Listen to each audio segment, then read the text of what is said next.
Isang malakas na tinig mula sa dating opisyal ng palasyo.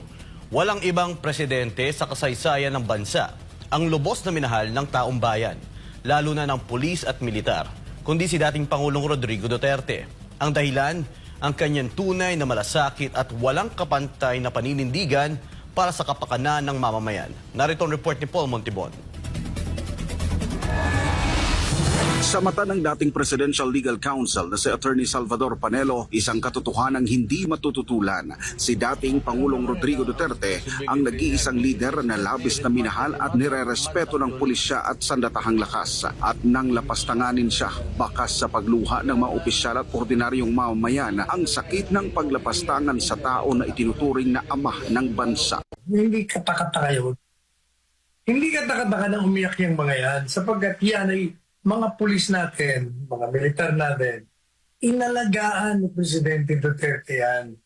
Dinoble ang kanilang mga sahod, lahat ng mga benepisyo nila binigay. Kasi ang pananaw ni Presidente Duterte, mukhang nakalimutan natin to. Ito ang tagapagtanggol ng bansa, tagapagtanggol ng mga kababayan natin. Pagkatapos ang lilit ng mga sahod, walang mga, di ba, ang mga reklamo ng mga military noon, ng mga pulis, wala silang kulang ang uniforme, sapatos, baril.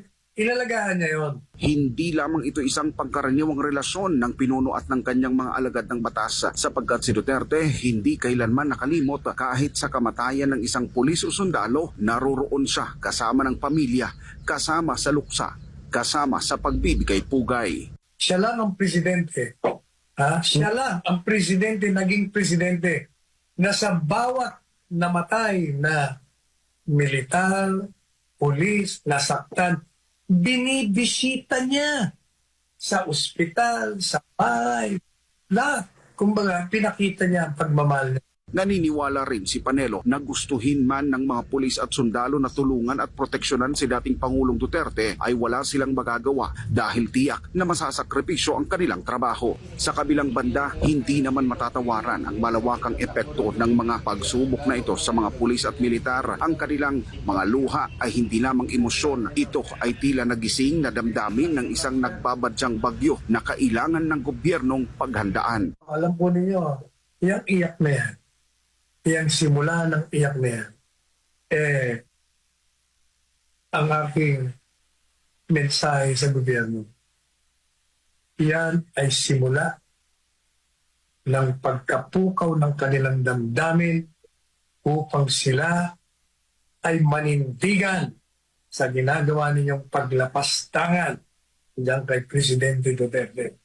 Hindi ako magtataka kung darating ang panahon at mabilis ang panahon. Ngayon pa lang, naririnig na natin, nakikita na natin ang mga iba't ibang rally sa iba't ibang lugar. At ngayon, ang kanilang tinig ay patuloy na lumalakas. Kaliwat kanang pag-aalsa, pagkilos at paninindigan ng sambayan ng Pilipino. Hindi na mapipigilan ang pagkadismaya sa pamumulitika laban sa mga Duterte. Mababakas ang galit at emosyon ng mga Pilipino para sa nag-iisa nilang presidente na walang hangad kundi mapabuti lamang ang bansa na malaya sa korupsyon, pang-aabuso ng mga tiwaling opisyal ng pamahalaan, kahirapan at impluensya ng iligal na droga. Sino ang may kasalanan? At kanino kakampi ang bayan? Mga tanong na kailangang sagutin sapagkat ito na ang bagong sigaw ng sambayan ng Pilipino, ang paghanap ng tunay na lider na may tapang at malasakit. Para sa Diyos at sa Pilipinas kumahal, nag-uulat Paul Montibon, SMNI News.